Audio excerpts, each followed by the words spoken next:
हिंदू मुस्लिम सिख ईसाई सबको मार रही है। हमारे माननीय प्रधानमंत्री नरेंद्र मोदी जी ने सितंबर में घोषणा की कि 1500 रुपये वर्कर के और 750 रुपये हेल्पर के बढ़ाए जाएंगे, इनकी दिवाली जगमग मानेगी।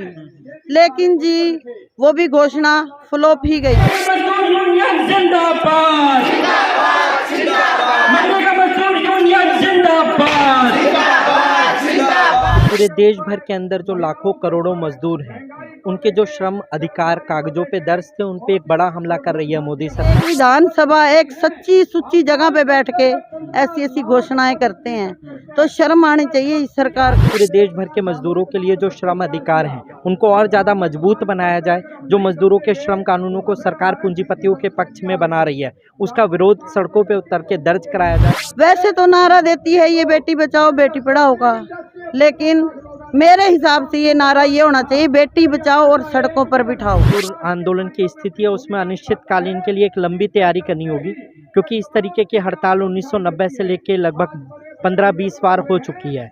नमस्कार, मैं हूं अजय। सीधी तस्वीरें आप कलायत की कैंची से देख रहे हैं, और जहां पर जिस तरह से पूरे देश में 2 दिन के कर्मचारी और मजदूर वर्ग की हड़ताल है और इसका सीधा सा असर रेलवे, बैंकिंग और रोडवेज जैसी सेवाओं पर पड़ेगा, तो पूरे देश में कर्मचारी और मजदूर वर्ग की यह हड़ताल है और कल 28 और 29 मार्च को यह हड़ताल रहेगी। आज की हड़ताल का मुख्य उद्देश्य ये है कि पूरे देश भर के अंदर जो लाखों करोड़ों मजदूर हैं, उनके जो श्रम अधिकार कागजों पे दर्ज थे, उन पे एक बड़ा हमला कर रही है मोदी सरकार 4 लेबर कोड बिल लाके। जो तमाम मजदूरों के हक अधिकार उन्होंने लड़के हासिल किए थे, वो उनको आज पूंजीपतियों के पक्ष में बनाए जा रहे हैं। उसके खिलाफ पूरे देश भर के मजदूरों में रोष है और वो सड़कों पे उतरे हैं। साथ ही तमाम इस तरीके के देश भर के अंदर वो मजदूर कर्मचारी भी हैं जिनको अभी तक कानूनी तमाम हक अधिकार भी नहीं है, चाहे वो आंगनवाड़ी की महिलाएं हों जो मानदेय पे काम करती हों, तमाम मनरेगा के मजदूर हैं जिनको सिर्फ दिहाड़ी दी जाती है, कोई श्रम अधिकार उस तरीके से नहीं है। तो हम लोगों की मांग यही है कि आज पूरे देश भर के मजदूरों के लिए जो श्रम अधिकार हैं, उनको और ज़्यादा मजबूत बनाया जाए। जो मजदूरों के श्रम कानूनों को सरकार पूंजीपतियों के पक्ष में बना रही है, उसका विरोध सड़कों पे उतर के दर्ज कराया जाए। साथ ही मजदूरों के आज थालियों से हरी सब्जी दाल गायब है, दूध उनके बच्चों के निवाले से गायब है। तो हम लोगों की मांग यह है कि महंगाई जिस कदर बढ़ रही है, आसमान छू रही है, इस पे रोक लगाई जाए और 80 करोड़ मेहनत मशक्क़त करने वाले जो मेहनतकश मजदूर हैं, उनके हक अधिकारों के लिए एक आवाज़ एकजुटता के साथ सड़कों पे लेके उतरा जाए। हड़ताल अनिश्चितकालीन रहेगी या देखिए, अभी जो मजदूर आंदोलन की स्थिति है, उसमें अनिश्चितकालीन के लिए एक लंबी तैयारी करनी होगी, क्योंकि इस तरीके की हड़ताल 1990 से लेके लगभग 15-20 बार हो चुकी है। जो सेंट्रल ट्रेड यूनियन है, वो उनकी जो मदर पार्टी हैं ज़्यादातर संसदों में ही है, चाहे वो सीटू हो, एटक हो, इंटक हो। तो हम लोगों को ये भी देखना पड़ेगा, इस तरीके की जो यूनियनें हैं, जो खुद उनकी पार्टियां जब संसद में तमाम मजदूर विरोधियां नीतियां लागू की जाती हैं, वो उतना मुखरता से विरोध नहीं दर्ज करा पाती। तो मजदूर आंदोलन को एक नई शुरुआत करनी पड़ेगी और उनको जो सरकारी इस तरीके की ट्रेड यूनियन है, इनसे इनके चुंगल से निकल के एक लंबी तैयारी करके देशव्यापी अनिश्चितकालीन हड़ताल के लिए एक लंबी तैयारी करनी पड़ेगी। यह हड़ताल हम जानते हैं या 1-2 दिन चलेगी, इससे एक मजदूरों का आक्रोश सिर्फ कहा जाए वो निकलता है, लेकिन हम लंबी तैयारी करके एक मजदूर आंदोलन के लिए लंबी तैयारी के साथ ही हड़ताल को अनिश्चितकालीन हड़ताल में तब्दील कर सकते हैं। आज मजदूर आंदोलन उस स्थिति में नहीं है, तो इस स्थिति में पहुंचाने के लिए भी मजदूर आंदोलन को एक नई शुरुआत करनी पड़ेगी। सरकार पर किस तरह का दबाव इससे बन पाएगा? सरकार पे देखिए दबाव तो है, लेकिन हम लोगों का मानना ये है कि इस दबाव को कायम करना तभी हम लोग सफल हो सकते हैं जब मालिक वर्ग जो पूंजीपति वर्ग है उसके मुनाफे पे चोट की जाए। 1-2 दिन की हड़ताल से वो मुनाफे पे चोट नहीं होती, क्योंकि तमाम फैक्ट्री कारखानों में गुड़गांव में ओवर टाइम करा के संडे को बुला के भी मालिक अपने मुनाफे को दोबारा से पैदा कर लेगा मजदूरों से। इस 2 दिन की हड़ताल को एक रस्म अदायगी हड़ताल बन के रह जाती है। तो हम लोगों को लगता है कि पूरी तौर पर इसका जो उद्देश्य रहना चाहिए वो कम से कम 2 दिन मजदूरों को जागरूक किया जाए, उनके हक अधिकारों के लिए मजदूरों को बताया जाए। अगर हम लोग अब खड़े नहीं होंगे तो ये हक अधिकार जो हमें मिले भी थे, ये एक एक करके ऐसे ही पूंजीपति वर्ग छीनता रहेगा, मजदूरों पे हमले जारी रहेंगे। इसलिए जागरूक किया जाए और लंबी लड़ाई की तैयारी की जाए। मांगे देखो जी, आप सबको पता है कि आज सरकार से हर वर्ग परेशान है और परेशान इसलिए है कि सरकार घोषणा तो करती है लेकिन उनको लागू नहीं करती। जैसे अब मनरेगा के मजदूर आए हैं, देखो इनका बजट भी घटा दिया गया और नौकरी से भी हटा दिए गए।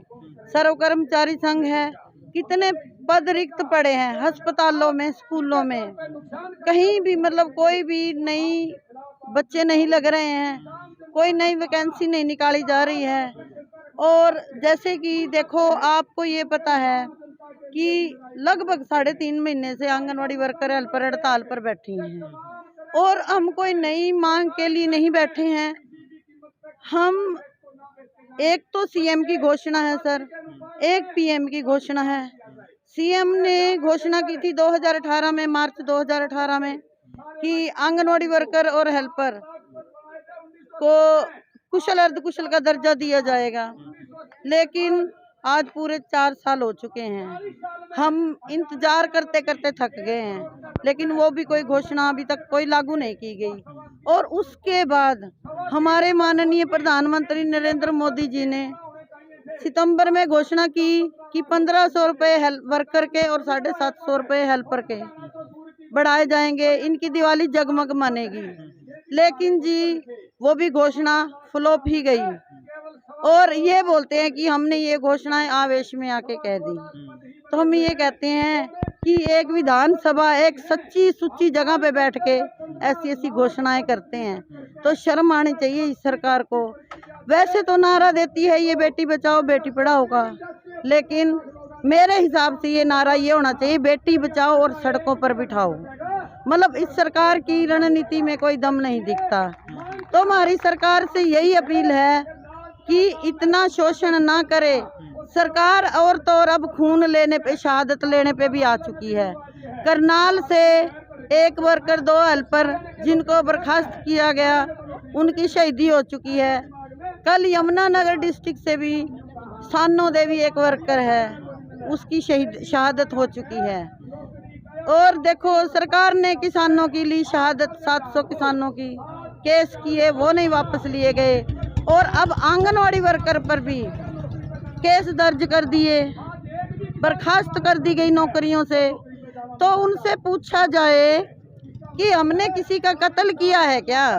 हम तो अपना लोकतंत्र के अंदर, संविधान के अंदर हम अपने अधिकारों की मांग कर रहे हैं। तो सरकार से ये अपील है कि बर्खास्तगी को दूर किया जाए, इनको बहाल किया जाए, अपनी घोषणाओं को लागू करें और इन बेटियों को अपने काम पर लौटने की इजाज़त दे।